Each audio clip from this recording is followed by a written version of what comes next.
چاردہ معصومین علیہ السلام کی شان پر بلند سے بلند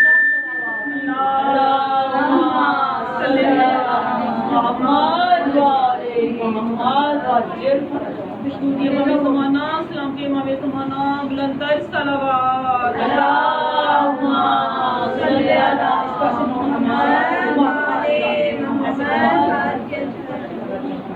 لبیک یا حسین لبیک یا حسین لبیک یا حسین لبیک یا حسین حضرت امام حسین ابن علی علیہ السلام کی ذات پر بلند سے بلند تر صلوات اللہم صلی علی محمد و آل محمد اعوذ باللہ من الشیطان الرجیم بسم اللہ الرحمن الرحیم الحمد للہ الذی نور قلوبنا بنور الایمان وبصر عیوننا بنور العرفان ثم الصلاة والسلام علی رسول الرحمن اللہم صلی علی محمد و آل محمد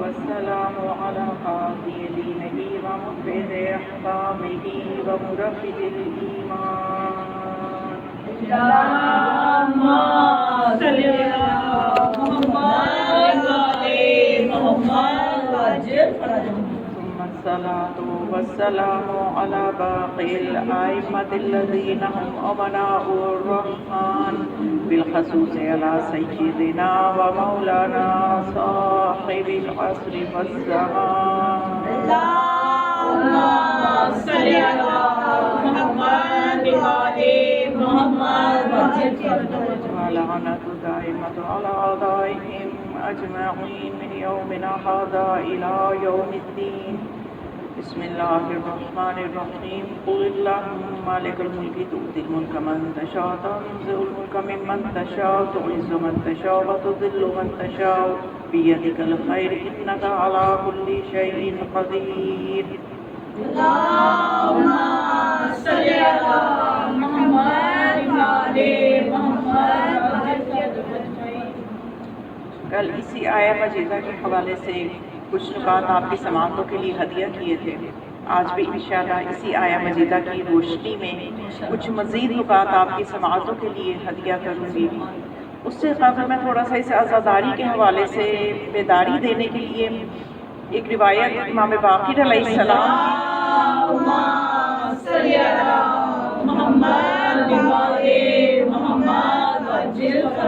کہ اس عزاداری کی ہماری زندگی میں برکات کیا ہے، اس فرش عذاب میں آ کر بیٹھنے کی کتنی برکت ہے. گرچہ آج ہمارے پاس سوشل میڈیا ہے اور یوٹیوب پہ یا جس طرح فیس بک پہ بھی آپ سن سکتے ہیں، تو اس سے بے شک بہت سی معلومات تو آپ کو مل جائیں گی، لیکن جو فیض آپ کو یہاں فرش عذاب پہ بیٹھ کے ملے گا وہ گھر میں بیٹھ کے سوشل میڈیا پہ مجالس سننے سے نہیں ملے گا. اس سے صرف انفارمیشن ملے گی، معلومات ملے گی، لیکن جو برکتیں ہیں، جو فیض ہے، وہ یہاں پہ بیٹھنے سے ملے گا. تو امام علیہ السلام فرماتے ہیں کہ اگر کوئی روز عاشوراء میرے جد حسین کی قبر پہ موجود ہو اور وہاں پہ وہ گریہ و زاری میں مشغول ہو، میرے جد کے مصائب پہ روئے، تو اس کے لیے 1000 حج، 1000 عمرہ اور 1000 جہاد جو رسول خدا کے ساتھ کیا ہو، اس کی ضمانت میں لیتا ہوں. ضمانت امام لے رہے ہیں. دیکھ لیجئے کہ آپ کہ انسان نے 1 یا 2 یا 4 حج کیے ہوں، معاشرے میں اس کی کتنی عزت ہو جاتی ہے. الحاج لکھتا ہے وہ اپنے نام کے ساتھ، اور یہ ابھی پتہ نہیں ہے کہ وہ حج مقبول بھی ہیں یا نہیں.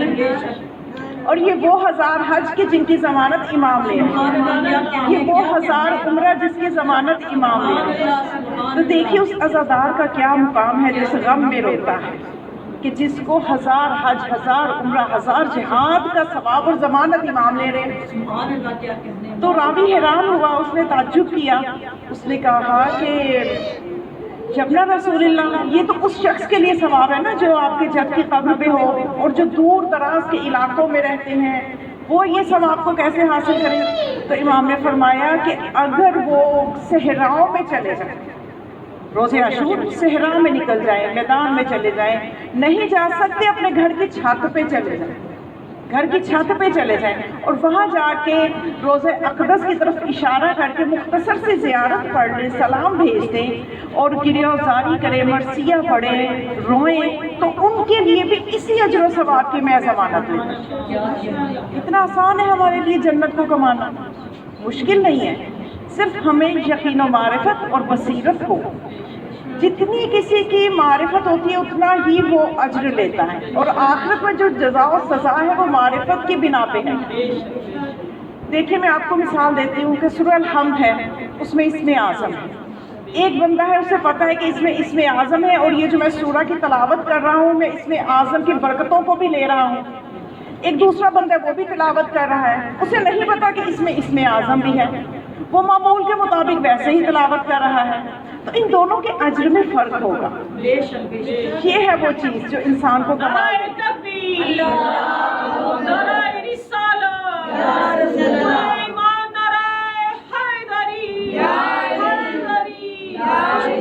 محمد والے محمد بلندر صلوات،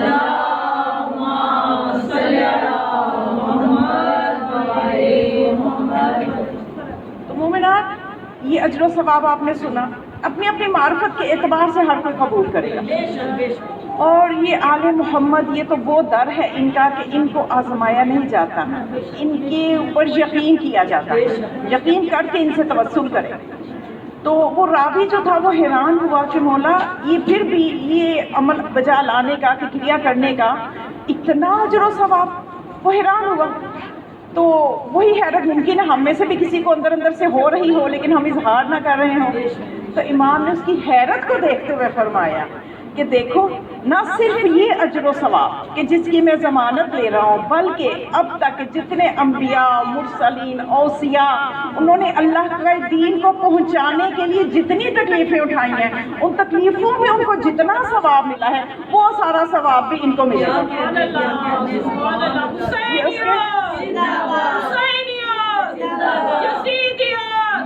اہل بیت کے دشمنوں پہ لعنت، یا محمد والے محمد بلندر صلوات، اللہم صلی علی محمد والے محمد۔ مومنات، بہت برکتیں ہیں اس عزاداری۔ واقعہ کربلا نے اس مکتب کے ماننے والوں کو سخی بنا دیا ہے، توانا کر دیا ہے، قیامت تک کے لیے بیدار کر دیا ہے۔ آج فرش عذاب بچھا کے ہمیں فکر ہوتی ہے کہ کہیں لوگ کم نہ آئیں۔ کوئی کتنا بھی بڑا انسان ہو، کتنا بھی امیر ہو، دعوت رکھے، اس سے ہوتا ہے کہ میں نے 10 کو بلایا، کہیں 11 نہ آ جائیں۔ اور یہ ایسا در ہے کہ جو بھی فلسفے عذاب بچھاتا ہے وہ کہتا ہے کہیں کوئی کم نہ ہو جائے، اس کی دعا ہوتی ہے کہ زیادہ آئے، زیادہ آئے، کیوں؟ برکت ان ہستیوں میں ڈالنی ہے۔ یہ سخی قوم ہو گئی ہے حسین کے صدقے سے، عزاداری کے صدقے سے۔ جو سخاوت ملی ہے ہمیں وہ شاید کہ ہمیں کبھی بھی نہ ملتی، اور یہ عزاداری کی برکت ان ہستیوں کا جتنا شکر ادا کرے گا، میں کہ انہوں نے ہم جیسے گناہ گاروں کو اس کام پہ لگایا، تو ہمیں انتخاب ہے، دعائے زہرا ہے ہم، کہ بیبی کی دعا تھی میرے بچے کو کون روئے گا، تو خدا نے ہمیں ان لوگوں میں شمار کیا کہ جو ہم اس لسٹ میں آ رہے ہیں کہ ہم بیبی کے لیے اجر رسالت ہم رسول خدا نے جو مانگا تھا اس کو ادا کر رہے ہیں۔ اور یہ مجالس اس استغاثے پہ لبیک کہنے کا نام ہے جو روز عاشورہ امام نے بلند کیا تھا، حل من ناصر ینصر۔ اور مومنات، اتنی برکتیں ہیں اس عزاداری کی کہ ہمارے پاس روایات موجود ہیں، مستند روایات موجود ہیں، اور ایسی روایات ہیں کہ جن کی اکثر جو ہے اہل سنت کی بھی اکثر کتب میں موجود ہیں۔ اور یہ جو میں روایت بیان کر رہی ہوں یہ مسئلہ کہ اہل سنت کی کتب میں بھی ہے کہ رسول یہ فرماتے ہیں کہ میرے بھائی علی کے اتنے فضائل ہیں کہ جو کوئی ان فضائل کو لکھے گا تو اس کے ہاتھوں کے گناہ ختم ہوں گے، جو ان فضائل کو سنے گا اس کے کانوں کے گناہ ختم ہوں گے، جو ان فضائل کو بیان کرے گا اس کی زبان کے گناہ ختم ہوں گے۔ تو کتنا اچھا موقع ہے کہ ان مجالس میں علی کے فضائل بیان ہوتے ہیں، میری زبان کے گناہ ختم ہو جائیں گے، آپ کے کانوں کے گناہ ختم ہو جائیں گے۔ کیسی نورانی محفل ہے۔ تو بس جو چیز میں آپ کو ہدیہ اصل میں کرنا چاہتی ہوں کہ مولا کائنات سے محبت کریں. ہم مولا کائنات سے کس لیے محبت کریں؟ کہ ہمارے گناہ ختم ہو جائیں اور اس دروازے سے باہر نکلے تو ہم نیا سلسلہ شروع کر لیں گناہوں کا. یہ محبت جو ہے یہ ہمیں گناہوں کے لیے سند نہیں مل رہی. گناہ کرنے کے لیے سند نہ سمجھ لیں علی کی محبت کو. محبت کا مطلب علی نے خود سمجھایا ہے کہ جب کسی ہستی سے محبت کرو تو بے لوث کرو. علی نے بتا دیا کہ دیکھو میں اپنے رب سے محبت کرتا ہوں. کس طرح کی محبت کرتا ہوں کہ اے اللہ نہ میں تیری جنت کے لیے محبت کرتا ہوں اور نہ میں تیری جہنم کے خوف سے تجھ سے محبت کرتا ہوں. ولا طمعا من جنتک ولا خوفا من نارک. نہ مجھے تیری آگ کا خوف ہے نہ مجھے تیری جنت کا لالچ ہے. وجدتک اہل العبادت فعبدتک. میں نے تجھے اہل عبادت پایا ہے تو تیری عبادت کرتا ہوں. جو دل کا مددگار ہے اس سے ہمیں بھی پیار ہے. وہ ہے در قرار ہے. ہو نعرہ علی، ہو نعرہ علی. جو مرکز اسلام تھا اس میں علی پیدا ہوئے. از غیب سے آئی صدا میرا ولی پیدا ہوا. کل مومنوں کا امیر ہے شیعہ تمہارا پیر ہے اور حق کی وہ شمشیر ہے. ہو نعرہ علی، علی نعرہ حیدری. یہ شاہ نجاب بلند تر صلوات.